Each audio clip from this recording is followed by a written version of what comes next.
মমতা ব্যানার্জি ওটাই চাইছেন যে যেমন আরজি করে সত্য ঘটনা চাপা দিয়ে দিয়েছেন, ঠিক মুর্শিদাবাদে যে ঘটনা ঘটেছে সেটাকেও চাপা দেওয়ার চেষ্টা করছে।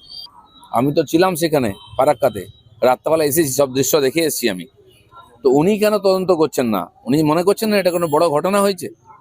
এতগুলো মানুষের বাড়িঘর চলে গেল, এত মন্দির দোকানপাট নষ্ট হলো, দুটো প্রাণ গেল, এত মানুষ ঘর ছাড়া হলো, তার পিছনে কে আছে?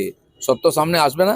আজ আমার মনে হয় উনি ভয় পাচ্ছেন, সত্য সামনে এলে ওনার নামও জড়িয়ে যাবে, ওনার পার্টির ওনার নেতাদের নাম জড়িয়ে যাবে, ওনার এমএলএর নাম জড়িয়ে যাবে।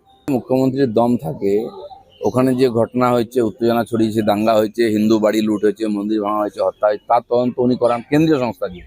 এবং বিএসএফ কি করেছে না করেছে, কতটা অনৈতিক কাজ করেছে, সেটাও কেন্দ্রীয় সংস্থার তদন্ত চান উনি। উনি চাইলেই হয়ে যাবে। উনি চাপা দেওয়ার জন্য গেছেন। উনি এতদিন পরে কেন গেলেন? সমস্ত মিটিয়ে দিল, ওখানকার চিহ্ন এভিডেন্স সাফ সুতরো করে তারপরে মিডিয়ার লোকদের ঢুকতে দিলেন, নিয়ে গেলেন। এতদিন যাননি কেন? সেজন্য এই ধরনের মিথ্যা কথা উনি আগেও বলেছেন, আবার বলছেন। ওখানকার সাধারণ মানুষ জানে তাদের উপর